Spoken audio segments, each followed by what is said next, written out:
Gajah Mada. Ketoke ora ana wong Indonesia sing ora kenal karo tokoh iki. Patih kerajaan Mojopahit sing wis kesuwur karo sumpah palapane. Aku yakin sampean kenal soale sosok sing wujude kaya ing gambar iki wis dadi materi sejarah sing diulangake ing sekolah-sekolah. Dadi umpamane biyen awakmu pas diulang ngantuk, mesine saora-orane tetep wis tau krungu tembung Gajah Mada. Ke jaman SD nganti aku tuwa, rai, rupa, karakter utawa pasuryane Gajah Mada sing tak kenal ya kaya ngene iki. Menawa sampean ya padha ae. Biyen referensi awake dhewe ya mung siji iki, ora ana liyane. Gambaran rai sing pipine rada lemu, alise kandel lan mripate nyorotake sifat sing teges. Nganti ing sawijining dina aku mikir, zaman biyen iku kan rung ana foto. Lah saka ngendi asal usule gambaran raine Patih Gajah Mada iki? Banjur aku mikir yen menawa asale ya iku saka gambar utawa lukisan kanvas kaya dene gambaran Pangeran Diponegoro sing awake dhewe kenal kuwi. Ning pinemu kuwi tak bantah dhewe, merga yen sumbere saka gambar, mestine wis kalah karo panas lan udan alias dadi luntur. Banjur saka ngendi? Aku mulai mikir neh. Saka ngendi asal usul karakter Gajah Mada sing awake dhewe kenal saiki iku? Apa saka relief utawa reca ya? Iki rada masuk akal. Merga akeh relief lan reca sing isih utuh nganti saiki. Nanging yen kuwi saka relief utawa reca, kegambar ning relief apa? Kenapa karaktere kok iso cetha tenan? Dene reca utawa relief biasane gambare kan mung mirip-mirip, ora plek. Dadi rupa karakter Hayam Wuruk wae ora sekuat karakter raine Gajah Mada kaya sing awake dhewe kenal saiki. Nganti pungkasane aku nemu sawijining tulisan sing nerangake yen rupa karakter Gajah Mada kuwi asale saka pecahan grabah sing ana ing Trowulan. Trowulan kuwi salah sawijining kecamatan ing Mojokerto sing biyene dipercaya dadi ibu kota kerajaan Mojopahit. Ben luwih cetha, piye nek awake dhewe lunga ning Trowulan ae? Langsung ae rasa kesuwen, ayo budal ning Mojokerto lan monggo disemak video iki nganti pol ben awakmu ora salah tompo.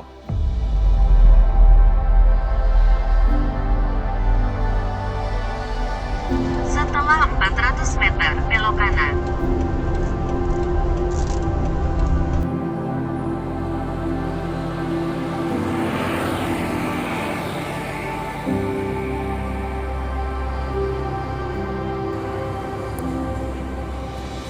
Sakwise ziarah ning makam Gus Dur ing Tebu Ireng Jombang, aku langsung marak Trowulan. Jarake udakara mung 20 kilonan lan mbutuhake wektu sekitar setengah jaman. Akeh panggonan sing iso awake dhewe tekani kanggo napak tilas, khususe napak tilas Kerajaan Majapahit. Lan salah sijine sing termasuk penting yaiku Museum Majapahit. Dununge ana ing sisih ngarep Segaran. Belok kanan, lalu belok kanan. Belok kanan. Ini ada taman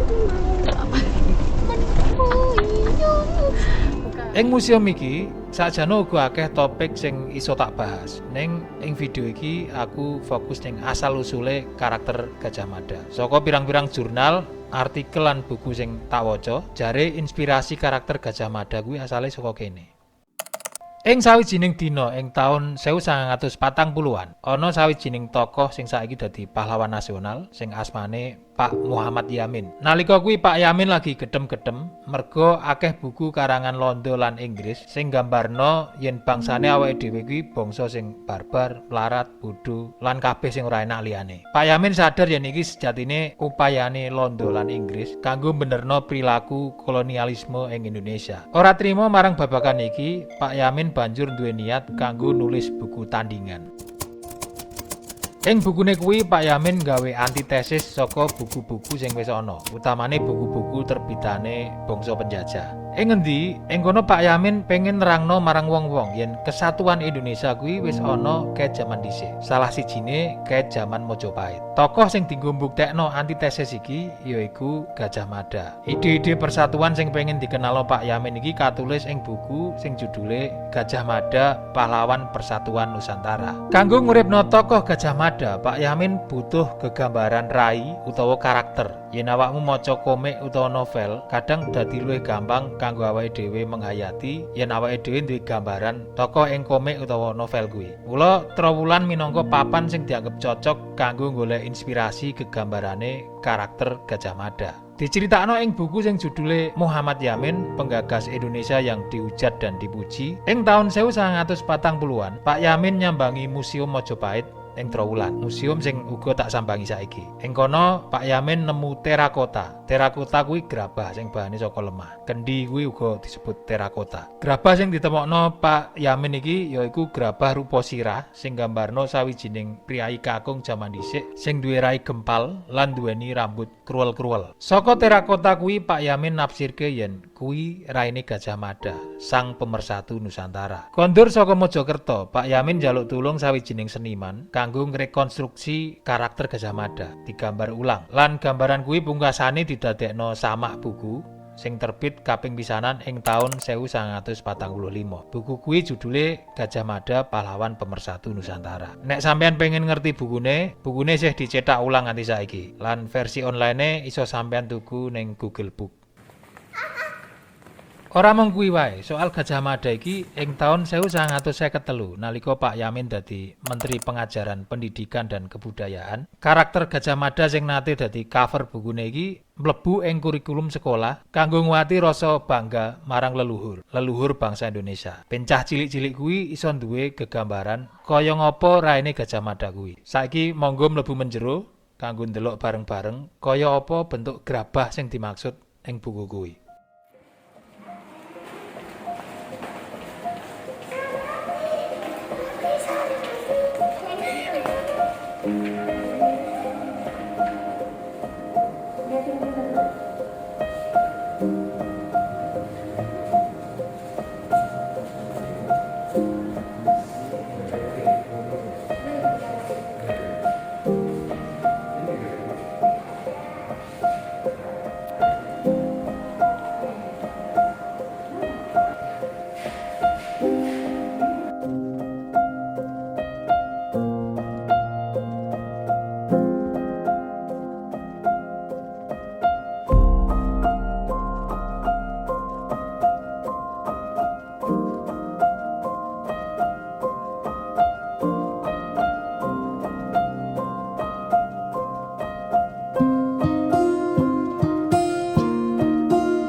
Penasaranku wis kejawab. Jebule ancen bener. Inspirasi karakter Gajah Mada kaya sing awake dhewe kenal ket dhisik kuwi sumbere saka celengan jaman Mojopahit. Kenapa Pak Yamin njupuk figur ing celengan iki kanggo nggambar ilustrasi Gajah Mada?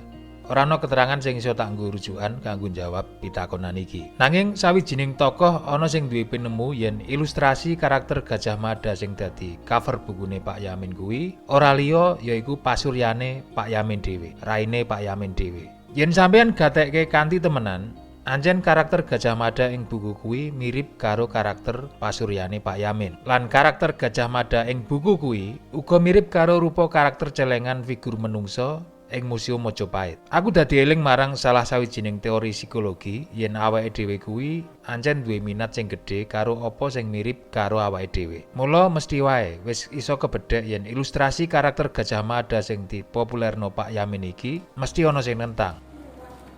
Ana sawijining sejarawan sing ora sarujuk marang Pak Yamin. Alasane, mosok iya tokoh sing dikurmati ing jamane kayata Gajah Mada mung disimpulno ing wujud celengan. Paling ora kudune dikenang ing wujud reca. Wow. Masih banyak lur.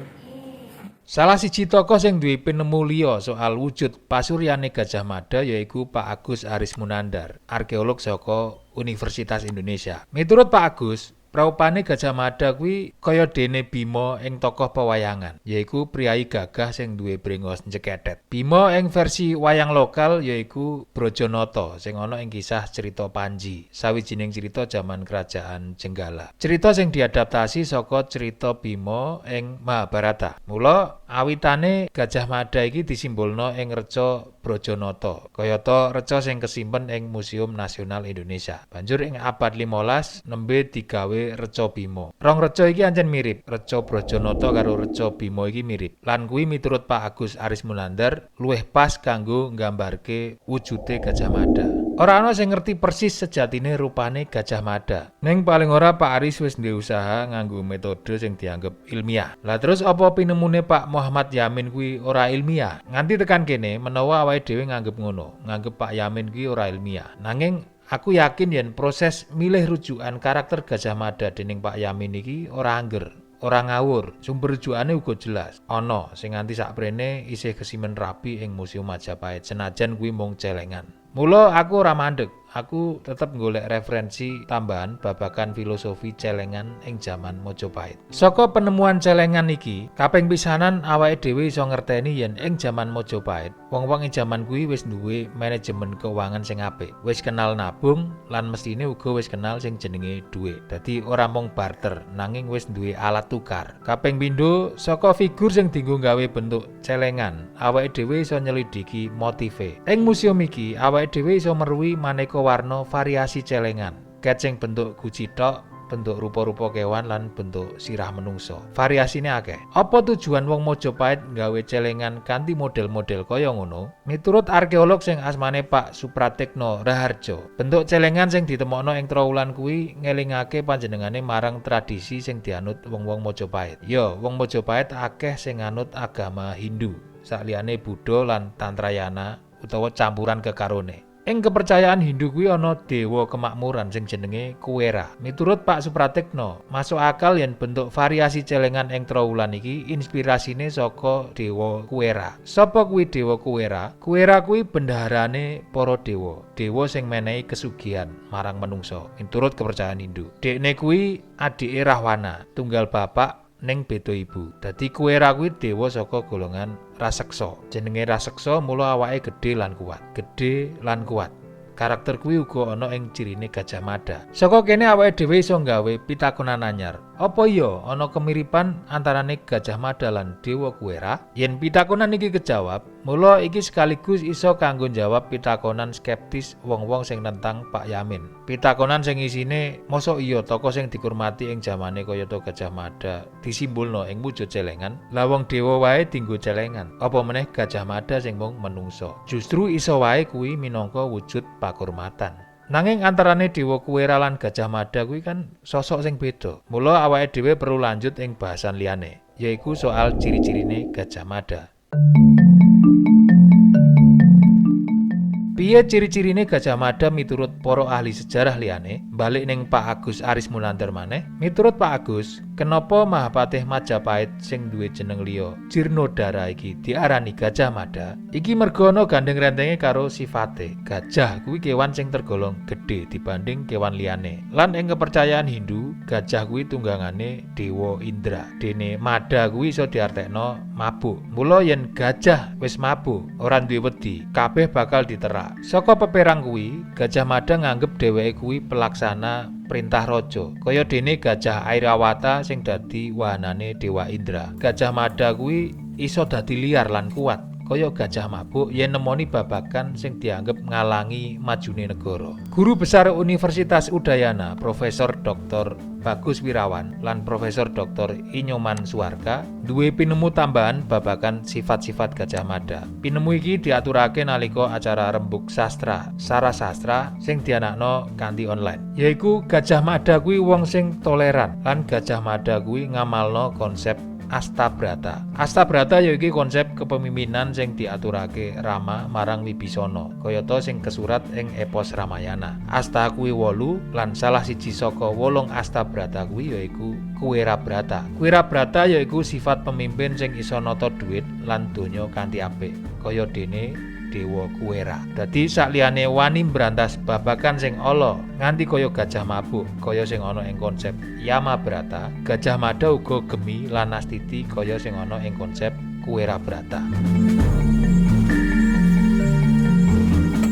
Saka pirang-pirang penjelasan kuwi saiki aku iso mangerteni yen pemilihan karakter Gajah Mada dening Pak Muhammad Yamin sing didasari saka celengan kuwi ora mung angger ngono wae, ora ngawur, ana alasan-alasane lan ana dasare.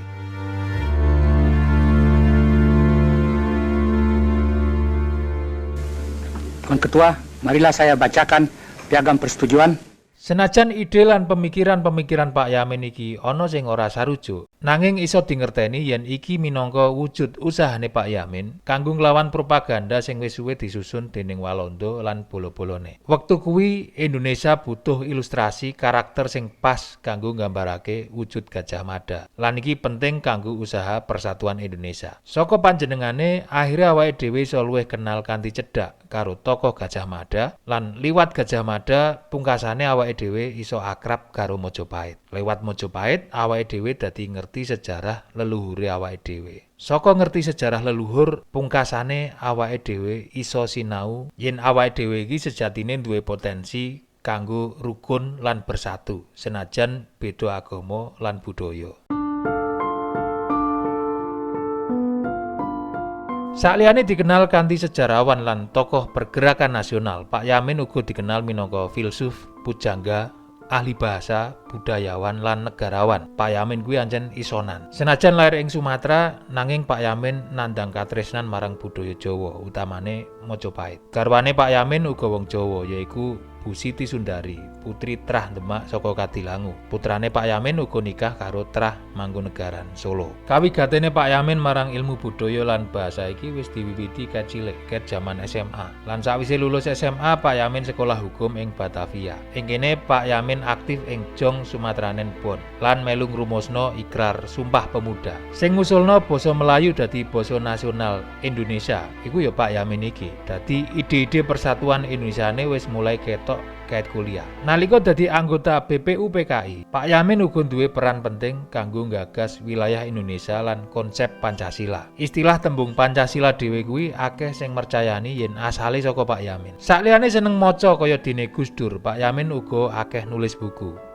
Ing jaman pemerintahan Pak Karno, Pak Yamin didapuk ing peperang jabatan, yaiku Menteri Kehakiman, Menteri Pengajaran Pendidikan dan Kebudayaan, Ketua Dewan Perancangan Nasional, Menteri Sosial dan Kebudayaan, lan Menteri Penerangan. Pemikiran-pemikiran Pak Yamin nalika ana ing pamerintahan utawa ing babagan liyane menehi kontribusi sing gedhe ing karakter bangsa Indonesia lan persatuan Indonesia. Mula mergo jasa-jasane kuwi ing taun 1973 pamerintah nalika kuwi menehi gelar Bintang Mahaputra lan gelar Pahlawan Nasional kanggo Pak Muhammad Yamin. Wassalamualaikum warahmatullahi wabarakatuh.